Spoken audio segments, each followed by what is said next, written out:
उसी के दिल का हमको जवाब चाहिए। देखिए, इन्होंने बहुत बढ़िया सवाल पूछा। बहुत लोग कहता है भैया आपने ना नीतीश को जिताए हैं, काहे आप उनका विरोध कर रहे हैं। तो पहली बात तो ये समझिए कि हम किसी के विरोध में नहीं खड़े। हम ना नीतीश के खिलाफ कुछ बोले, ना तो भाजपा के खिलाफ बोल रहे हैं, ना लालू के खिलाफ बोल रहे हैं। हमने शुरुआत ही की है कि जिसने जो काम किया है उसका सम्मान है, उसके उस बात को मान लीजिए, लेकिन बिहार की दशा सुधरनी चाहिए। अब नीतीश का पहले समर्थन क्यों किए थे ये समझ लीजिए। 2014 के नीतीश कुमार और 2024 के नीतीश कुमार में जमीन आसमान का फर्क है।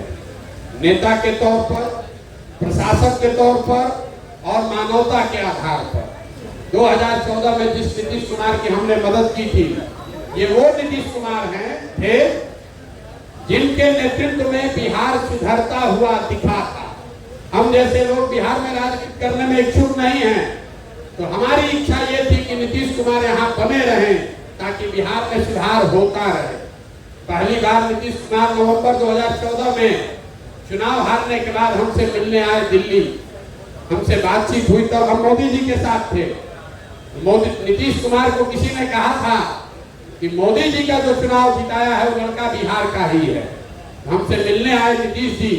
हमने उनसे पूछा कि आपने मुख्यमंत्री का पद क्यों छोड़ दिया है, तो उन्होंने कहा कि हमको जनता ने लोकसभा में पार्टी को हरा दिया, इसीलिए मांझी जी को बनाए हैं।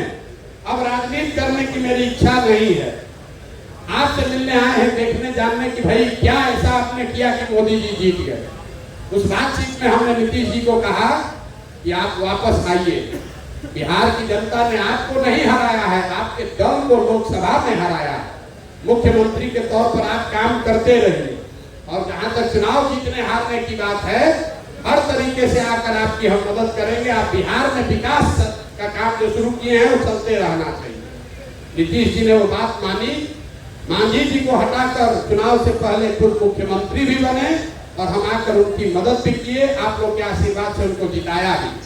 उनको जिताए ही नहीं, बिहार में 7 निश्चय का कार्यक्रम भी बनवाए, बिहार विकास मिशन की स्थापना भी करवाई। हमको कोई पद का लालच होता उसी समय मुख्यमंत्री मंत्री बन गए होते, हम तो बिहार छोड़कर चले गए।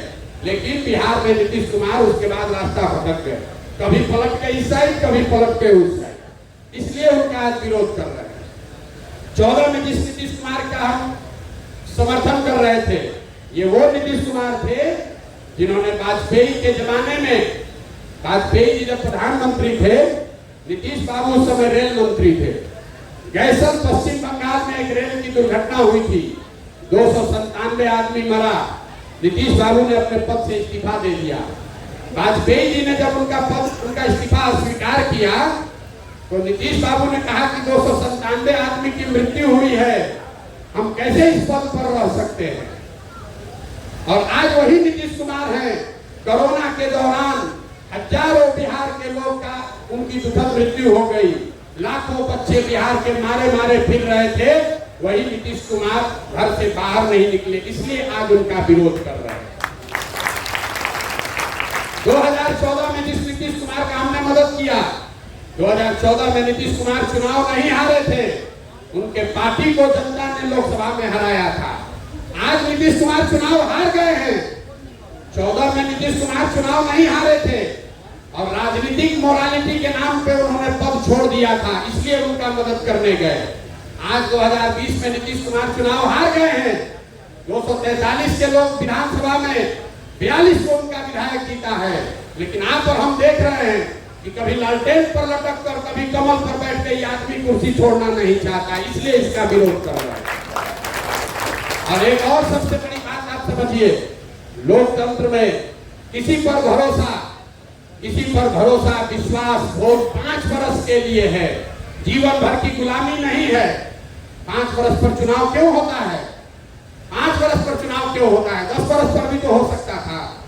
5 वर्ष पर चुनाव इसलिए होता है कि जिस नेता पर, दल पर, विचारधारा पर आपका भरोसा है, आप उसके साथ खड़ा होइए, उसको वोट दीजिए, उसको जिताइए। लेकिन वो दल, वो नेता, वो विचारधारा अगर आपके और आपके बच्चों के लिए काम नहीं करती है, तो वही संविधान आपको बताता है कि नागरिक होने के नाते आपकी जिम्मेवारी है कि जिस आदमी को आपने जिताया है उसी आदमी को कुर्सी से नीचे भी उतारिए, नहीं तो आप लोग तो राजतंत्र ला दीजिएगा। एक बार मोदी जी को वोट दे दिए तो जीवन भर उन्हीं को देते रहेंगे। एक बार नीतीश का मदद कर दिए, उन्हीं को अगर हमेशा रहना है तो फिर चुनाव का जरूरत क्या है? कह दीजिए कि जब तक नीतीश कुमार जिंदा रहेंगे उनका विरोध नहीं होगा, काम करे चाहे न करे उनको वोट देते रहे। ये आपकी सोच हो सकती है, हमारी सोच नहीं है। काम के आधार पर, उनके ट्रैक रिकॉर्ड के आधार पर उनका मदद किए थे। अभी 5 वर्ष से उन्होंने काम अच्छा नहीं किया है, इसलिए उनका विरोध कर रहे हैं। अब आप बताइए कि उनका विरोध होना चाहिए कि नहीं होना चाहिए? ना सब लोग बताइए, तो सवाल तो करना पड़ेगा। नीतीश बाबू है जब मुख्यमंत्री, उनका समर्थन होना चाहिए कि विरोध होना चाहिए? भाई साहब, ये आदमी अभी देखिए 5 दिन पहले आप टीवी मीडिया में सुन रहे हैं कि बिना नीतीश कुमार के समर्थन के मोदी प्रधानमंत्री नहीं बन सकते। मोदी जी के बगल में बैठे हुए, बिना इनके समर्थन के दिल्ली में सरकार नहीं बनेगी। लेकिन किसी समाचार पत्र ने ये नहीं बताया कि नीतीश कुमार ने ये कहा हो कि भैया बिहार के हर जिला में कम से कम एक फैक्ट्री अगर खुलेगा तब समर्थन देंगे। ये आदमी आपकी हमारी बात नहीं कर रहा है। उस आदमी को अपने दल के नेताओं की भी चिंता नहीं है। लोग कह रहा था कि बड़का मिनिस्ट्री मिलेगा, कुछ नहीं मिला। क्यों नहीं मिला? क्योंकि नीतीश कुमार को अपने नेताओं के लिए मिनिस्ट्री भी नहीं चाहिए। उनको एक ही चीज चाहिए कि भाजपा वाले डर के मारे कह दिए कि 25 के बाद भी तुम ही मुख्यमंत्री रहोगे, बाकी बिहार की जनता भाड़ में जाती हो तो जाए। अब आप बताइए कि ऐसे आदमी का समर्थन होना चाहिए कि विरोध होना चाहिए? यहाँ जरा बताइए तो, होना चाहिए कि नहीं होना चाहिए? इसीलिए तो गांव-गांव घूम रहे हैं। अपना कोई निर्णय नहीं है, जो जनता कह रही है वही कर रहे हैं। आप कह रहे हैं कि इस आदमी का विरोध होना चाहिए। जितने यहाँ राजनीतिक ज्ञानी लोग हैं, जरा आप सोच के बताइए कि नीतीश बाबू कोई बढ़िया मिनिस्ट्री क्यों नहीं मांगे हैं अपने दल के लिए? आप नीतीश को इतना नहीं जानते हैं जितना हम जानते हैं। नीतीश बाबू इसलिए बड़ा मिनिस्ट्री नहीं लिए हैं कि कोई बड़ा मिनिस्ट्री ले लेगा तो उनके दल में कोई दूसरा कंपटीटर खड़ा हो जाएगा।